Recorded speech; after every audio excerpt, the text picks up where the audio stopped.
आज की बात अब हर शाम सोमवार से शुक्रवार 8:30 बजे से।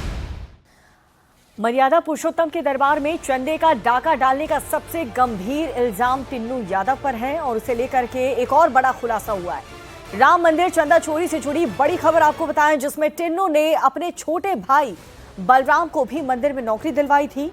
बलराम पहले अयोध्या नगर पालिका में काम करता था और बाद में टिन्नू की सिफारिश पर वो राम मंदिर की दान पेटी का मैनेजमेंट देखने लगा।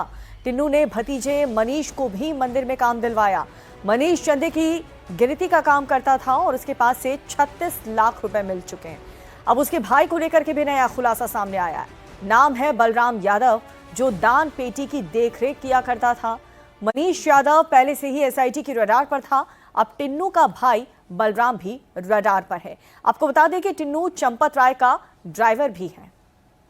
पवन नारा हमारे सहयोगी हमारे साथ जुड़ चुके हैं। पवन, एसआईटी की जांच जैसे जैसे आगे बढ़ रही है, ऐसा लग रहा है कई बड़े खुलासे अब तक हो चुके हैं। देखिए, बिल्कुल दीपिका, जांच जारी है लगातार। आज बताया जा रहा है कि ट्रस्टी अनिल मिश्रा वापस अयोध्या आने वाले हैं। अपनी आंख के ऑपरेशन के लिए वो केरल गए थे और संभवतः आज ही उनसे एसआईटी जांच में पूछताछ करेगी।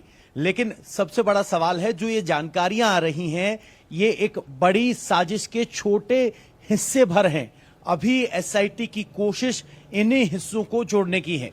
जो आपने नोट गिनने वाला वीडियो दिखाया, वो मंदिर परिसर के स्ट्रांग रूम का वीडियो है, जहां पर नोटों की गिनती होती है, जहां टेबल पर 12 लोग बैठते हैं शिफ्ट वाइज और 2 लोग ऑब्जर्वर होते हैं, एक मंदिर का प्रतिनिधि और एक एसबीआई का प्रतिनिधि। अब उन सब सीसीटीवी फुटेज को भी खंगाला जा रहा है, यह पता करने के लिए कि गड़बड़ हुई तो कहां हुई, रजिस्टर में कितनी गड्डियां या कितना पैसा मेंशन किया गया मंदिर से निकलते वक्त, और गिनने में जो कैमरे में दिखाई दे रहा है वहां कितनी गिनती है।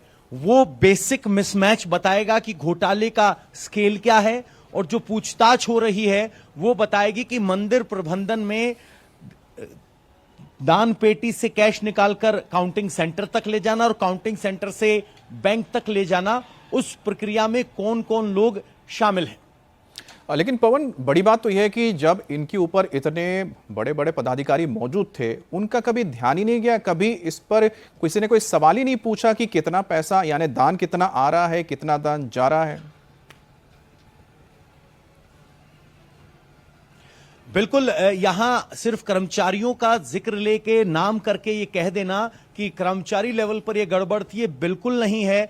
जो ट्रस्टी हैं, चंपत राय मुखिया के तौर पर एकाधिकार उनका रहता है, उनकी हर मामले में आखिरी वचन उनका होता है। तो उन्होंने अगर किसी को लगाया तो उनकी जवाबदेही तय करने या उनके ऊपर नजर रखने या उनके कार्यकाल को, क्रियाकलाप को देखने की जिम्मेदारी भी चंपत राय पर थी।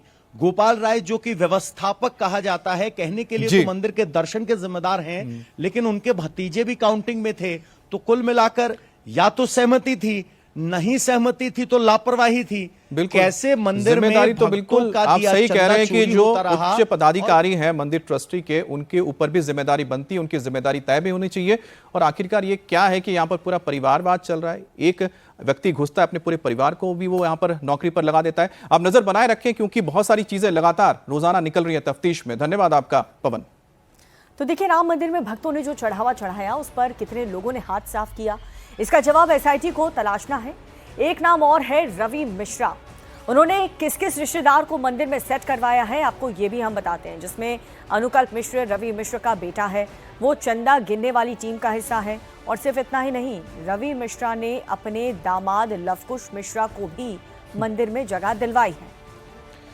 अब वो भी चंदा गिनने वाली टीम का हिस्सा है।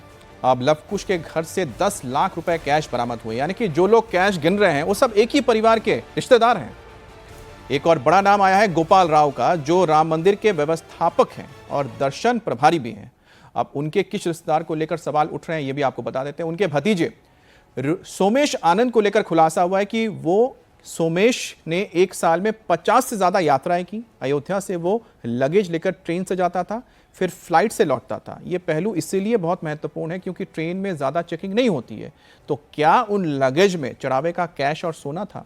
गोपाल राव इसलिए भी रटार पर है क्योंकि वो मंदिर के व्यवस्थापक हैं और दर्शन प्रभारी भी हैं।